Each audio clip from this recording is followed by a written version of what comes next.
Yes. Yes. All right. So we have just discussed the legal forces influencing digital macro environment. We spoke about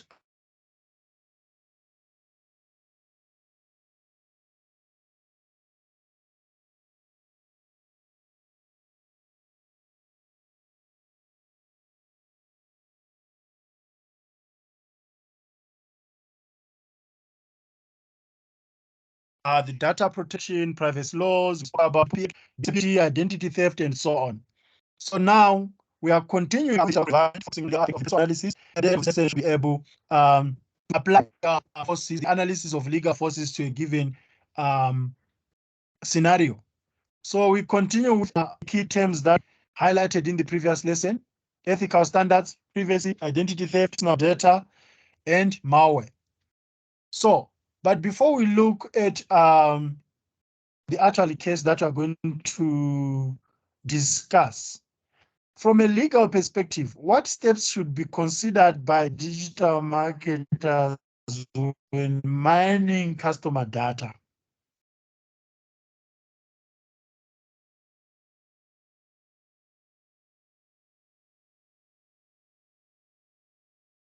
It's a question, guys.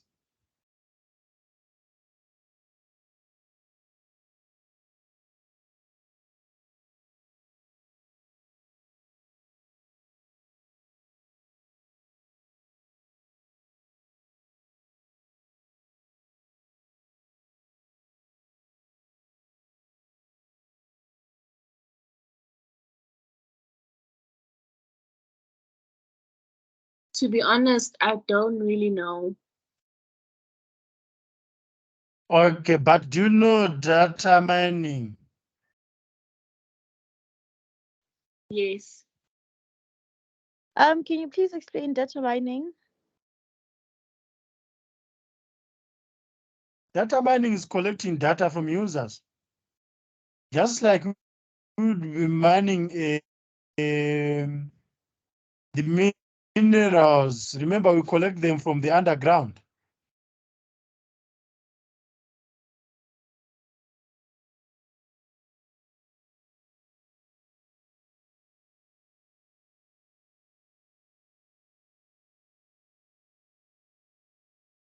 Okay, so when mining customer data, guys, one, you need to make sure that there's no duress that is involved when collecting that data. I don't know if I'm using the right English here. What is duress? But do you get what I'm trying to say? Yes. So they are not giving out information under duress. Yes, harsh treatment. For once I thought I was using the wrong English. So they are not giving out. Customers must be comfortable to give out their data. It must be voluntary. They must not be coerced or be forced to give out their data. That's why you see nowadays on most of the field, especially something that societies may deem very sensitive, companies are relaxing the fields when mining data such as one's sexuality. Nowadays, sexuality can be optional. Do you know that, guys? So you cannot mention whether you are male or female. Sometimes you can say other. Do you know that as a Yes. customer? Yes. So you are not being held at gunpoint or being forced to reveal your gender, and sometimes also age. So these are the steps that you need to consider when mining customer data. You need to make sure that you are not deceiving customers, because sometimes companies, they would say that you're not going to get promos or specials if we do not have much about you, such as your sexuality or how many kids you have and so on. So you need to make sure that you do not tramp on customers' basic rights, such as the right to review information. Then, this one can be easy. Name 3 laws that are aimed at protecting personal data.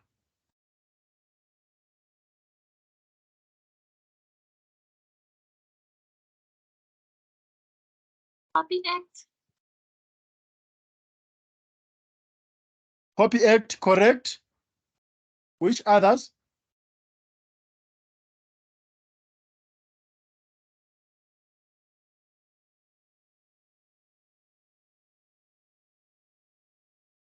The right to privacy.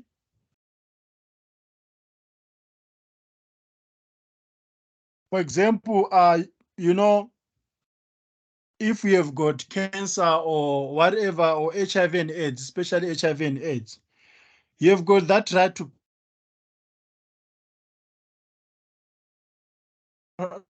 privacy when it comes to confidentiality. So, then there's a law aimed at revenge porn. What is it called, guys? You know, guys, that someone can be arrested for sharing your nudes and stuff like that. Yes. Yes. Yeah, it happens, trust me. Even if you voluntarily gave them your nudes, if they leak those nudes, it's a crime. They can be arrested for that.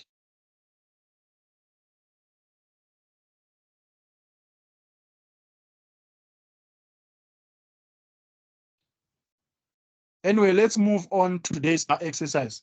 So we have got an article here that talks about a data breach.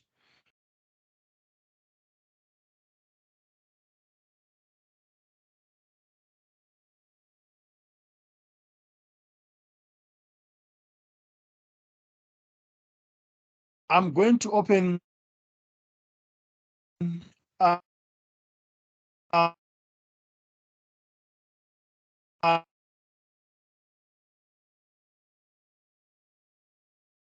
uh,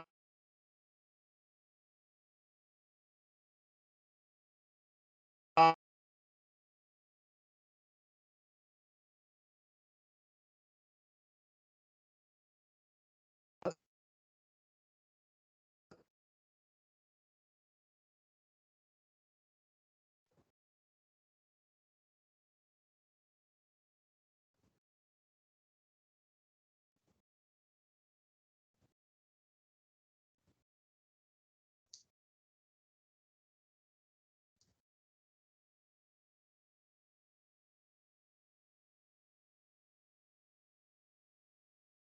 the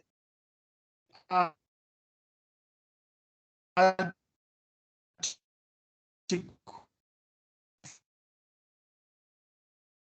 for Razia, can you hear him? Because I can't hear him.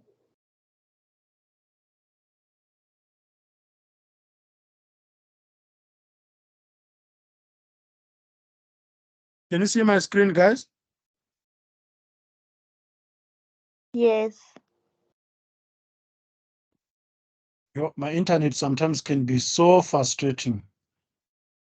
Sorry, I can hear you guys. I was just struggling to press unmute here with my keypad. Okay, so the headline says,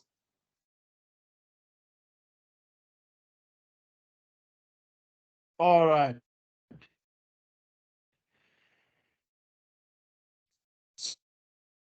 So I'm going to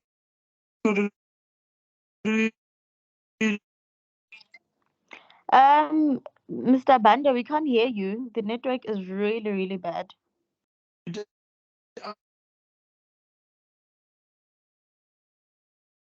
uh, uh, uh,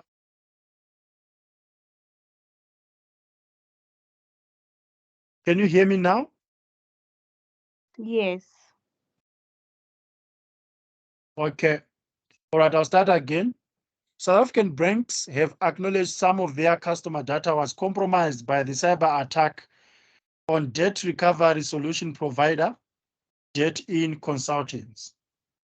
ITWeb yesterday reported that debt collector Debt-In was hit by a ransomware attack, which exposed as much as 1.4 million personal records of South Africans. Debt-In, a debt recovery solution partner to many South African financial services institutions, said the ransomware attack by cyber criminals resulted in a significant data breach of consumer and employee personal information. FNB, ABSA, Standard Bank, and African Bank are some of the financial institutions that make use of Debt-In services and have confirmed the impact of the cyber attack on their business. The debt collector believes it was attacked in April, but only discovered the breach last week, about 5 months later, says FNB in a statement to ITWeb.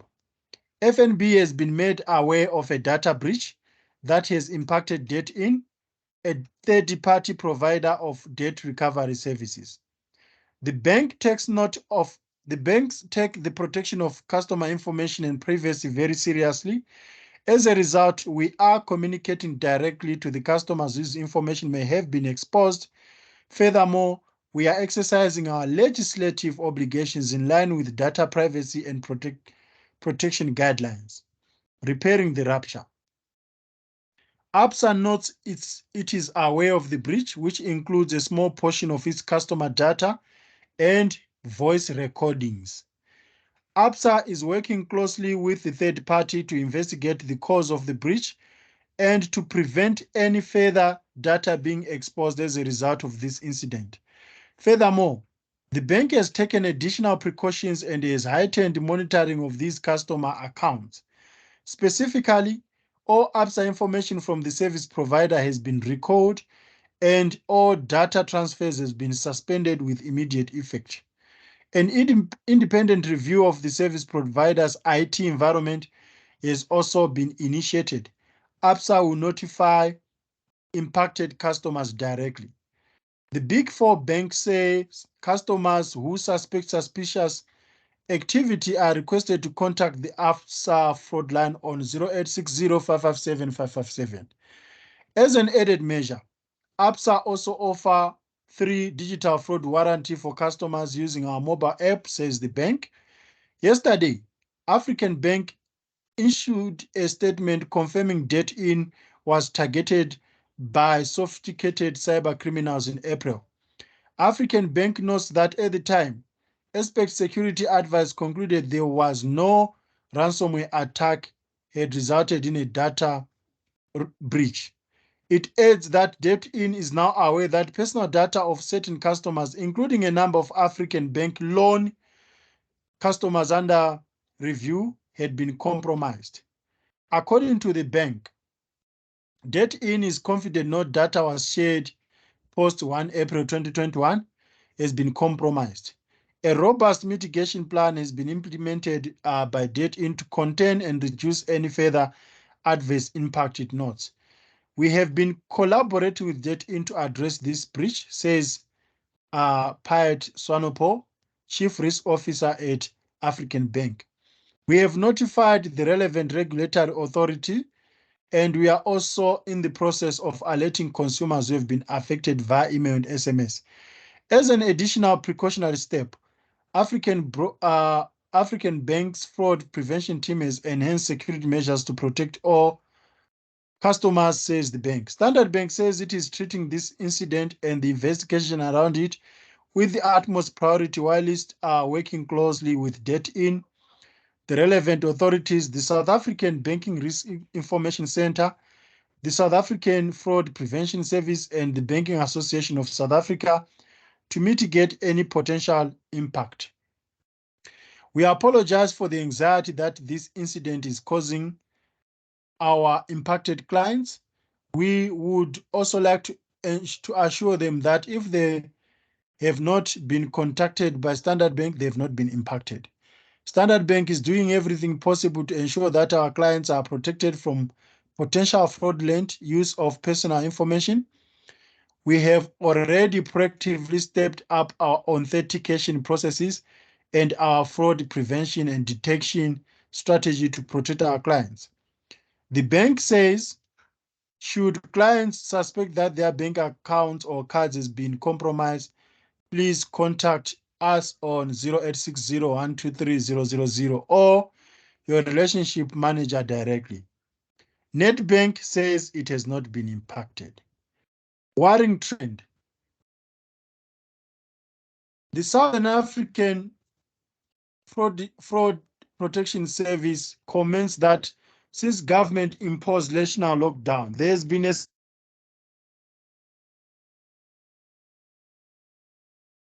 significant move towards social distancing, and essential services within the financial service industry have moved online. Criminals have also moved online, says Money Fund Skalk, Southern African Fraud Prevention Center. It is estimated there are 7 billion cyber attacks that take place around the world every day. And according to South African Fraud Prevention Services, over the past 2 years, most South African companies have been reporting they have been victims of cyber attacks and data breaches. This includes Experian, Absa, Transnet. In Experian and Absa breaches, personal information was compromised. It says the Department of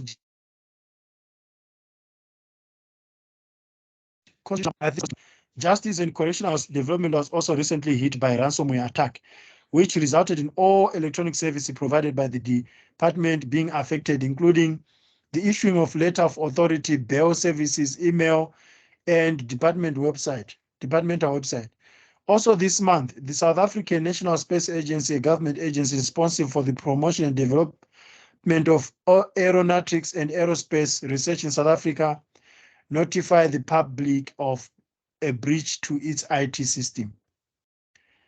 Darlene Diale, executive head of Secure Citizen, an entity created through collaboration with the South African Fraud Prevention Service and One Vote in response to a rapid growth in identity theft following online fraud, says fraudsters do not discriminate.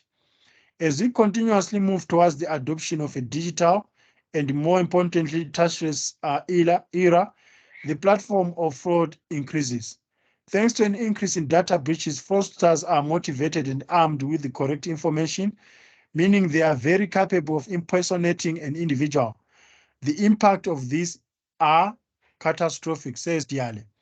Van Skyke points out that the depth in data breach is concerning, as the records of 1.4 million South Africans have been compromised. In a country where identity fraud is common practice, this is extremely concerning. It is critical that consumers act now before significant fraud is unknowingly committed on their behalf. So that's it about the case of a data breach. Now let's go back to the exercise and look at the legal forces affecting digital marketing. Can you see the screen? Yes. So what are the impacts of cyber attack on their brands, the banks that were mentioned in that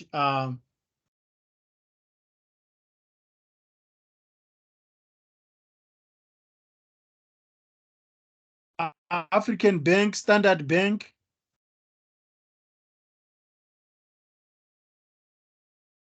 I think their clients start to feel like they're less trustworthy.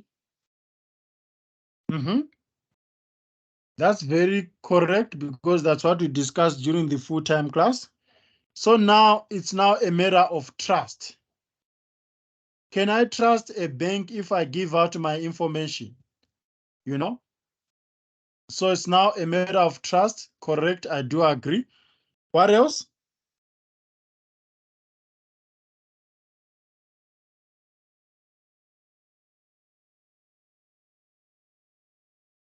It also undermines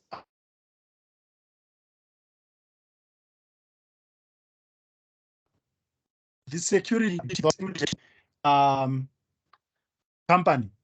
Remember, when someone does breaches your security, it means that there are some gaps or cracks in your security, right?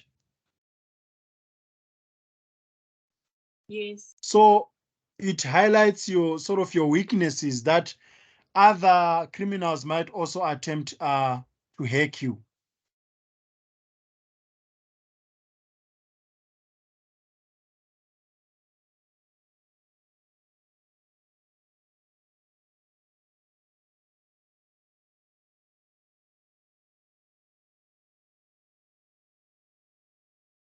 So what should South African banks before a data breach occurs?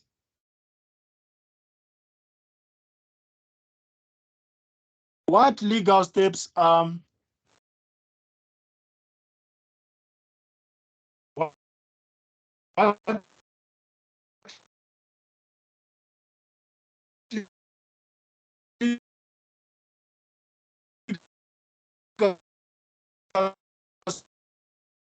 legal steps guys should South African banks uh, consider before a data breach occurs?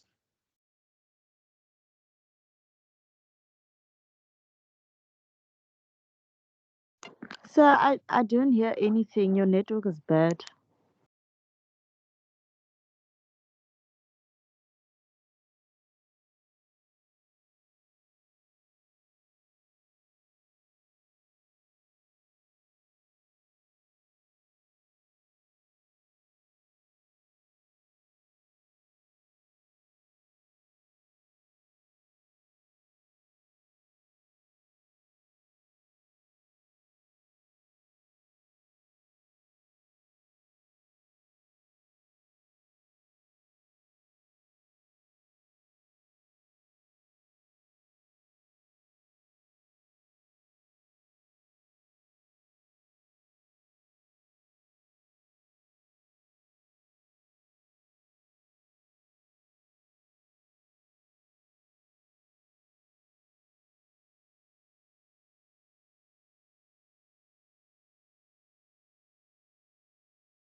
Can you hear me now, Bonolo? Yes, I can hear you now.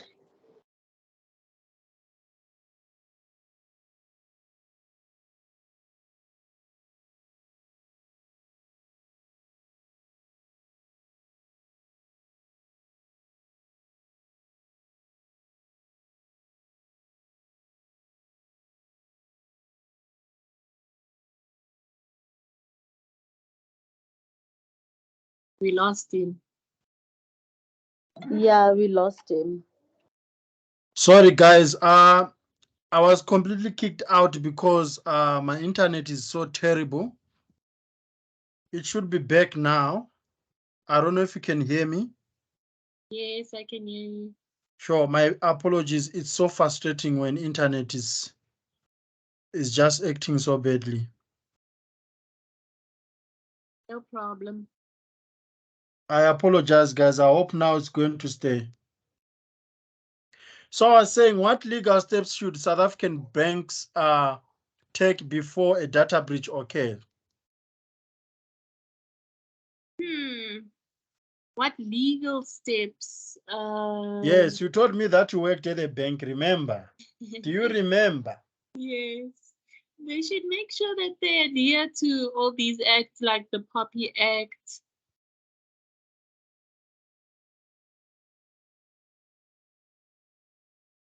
Mm-hmm.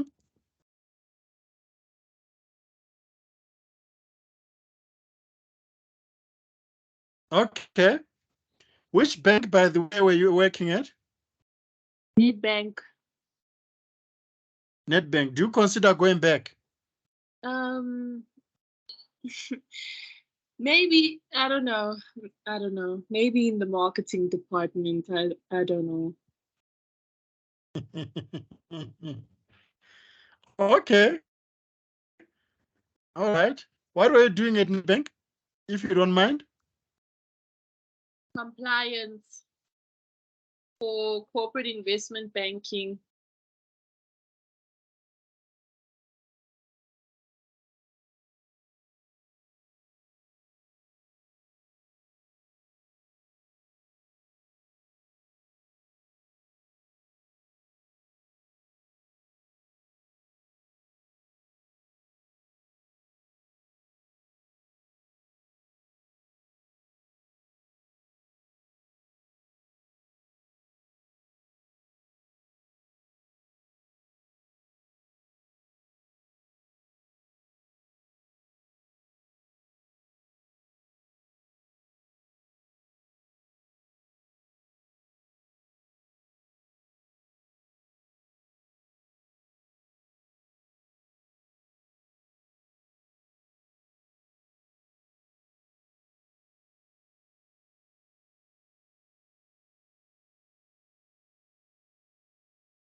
Amen.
Resident Ovnolo, can you hear me?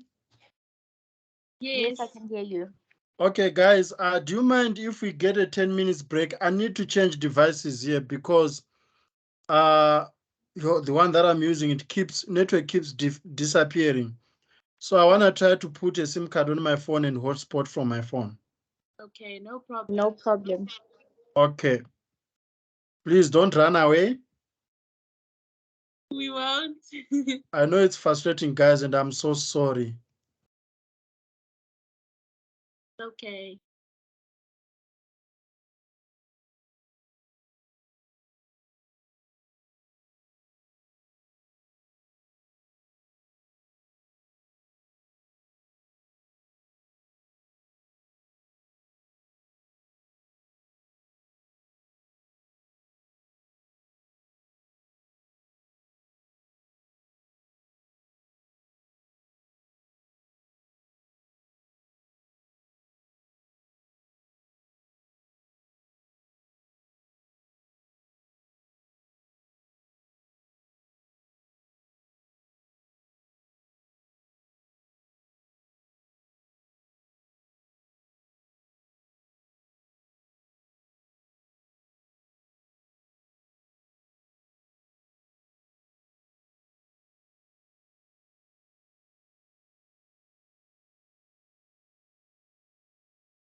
Okay, I'm back, guys. I don't know if you can hear me.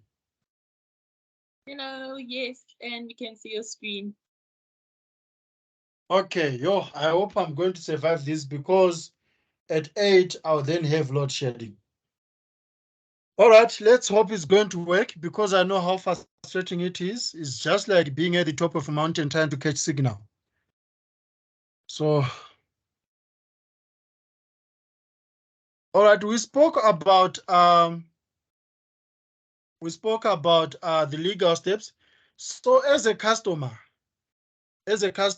does a data breach concern you guys? Yes, Why? because my information is just in the hands of malicious human beings. That's very scary.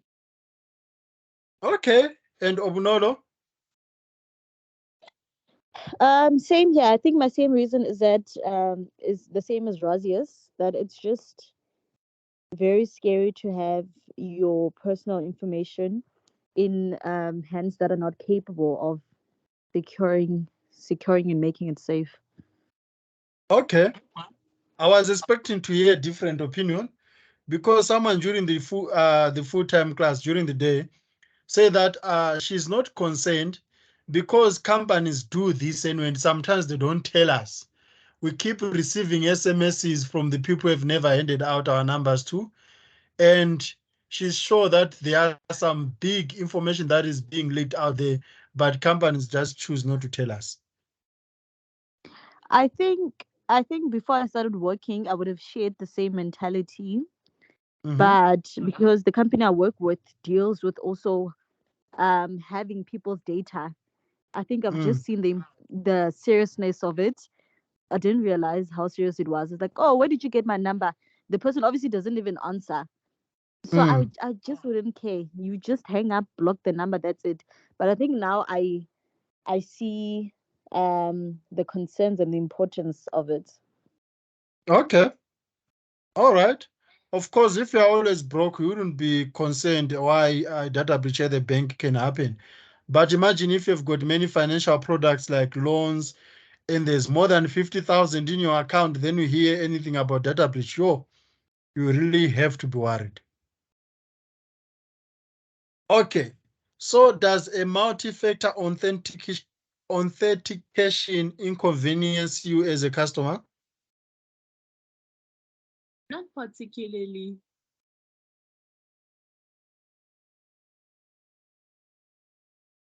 Do you know about the double verification, guys, right? Yes. Okay.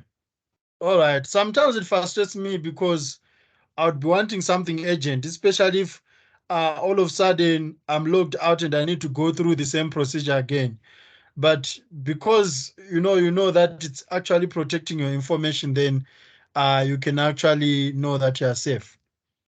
I keep receiving emails, for example, that someone asked for a code, so I'll be receiving a code knowing that I did not initiate that process of receiving a code. If you get what I mean. Yes, I also received those ones. Mhm. Someone is attempting to steal your identity there. There was actually some guy whose WhatsApp was stolen, whose account for WhatsApp was stolen. So the way it happened is that the person installed WhatsApp on their phone and they put that person's number when registering WhatsApp.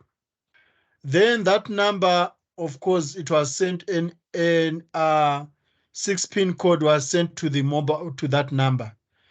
Then the person contacted my guy saying that there's been a code that has been sent to you by mistake. Can you please send it to me? Then they sent that code. All of a sudden, he realized that he's no longer on WhatsApp. Says WhatsApp has been registered on another device. So do you see how someone can steal your identity? Yes. It's very scary because all of a sudden they can start committing crime in your name because there are people who have saved your number and it's not you who is actually on WhatsApp. Someone took your code, you gave them in the code. Even with banking, it also happens. Someone can call you asking for a PIN number that has been sent to you.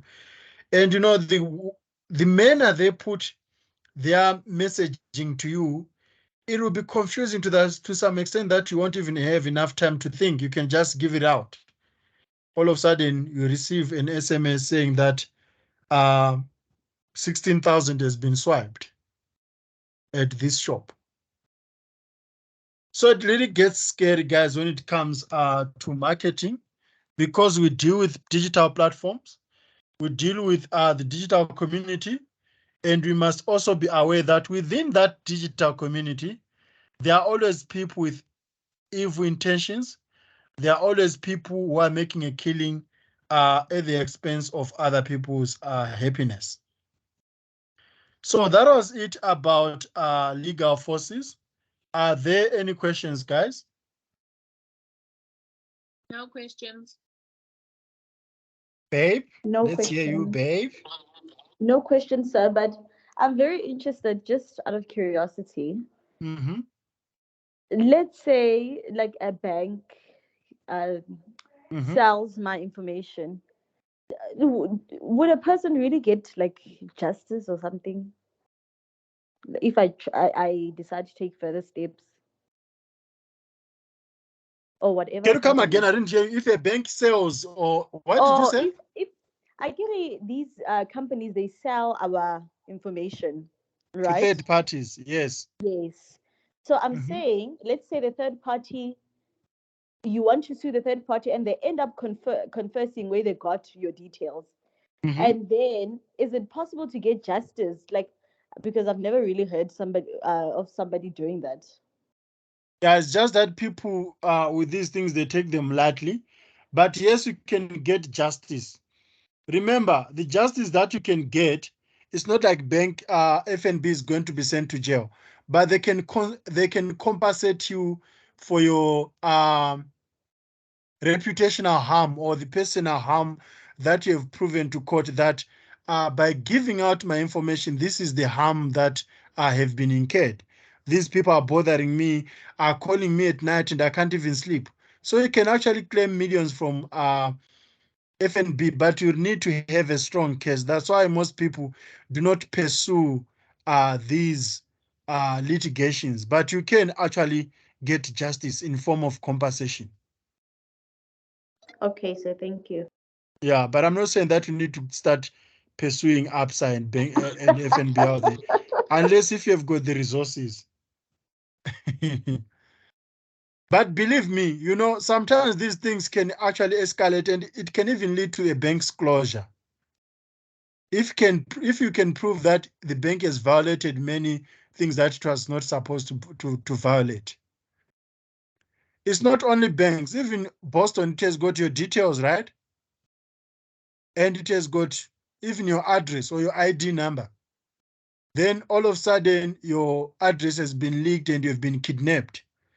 And it can actually show that your address was leaked from Boston Media House. Do you think they will get off the hook just like that when you've been kidnapped? No. So these are huge, and you need to be very careful, especially if you're a strategist who is working with people's personal information. That's why you see many companies have got specific people who handle specific data, so that when there's a data breach, you actually know the person you can contact.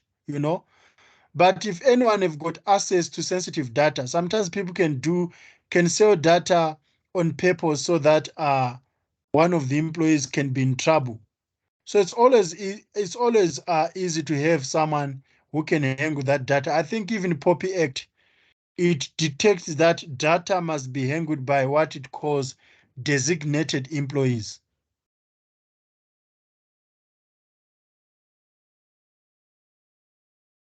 Okay, any questions? No. All right, so now let's move to another aspect of the pestle analysis, which is S.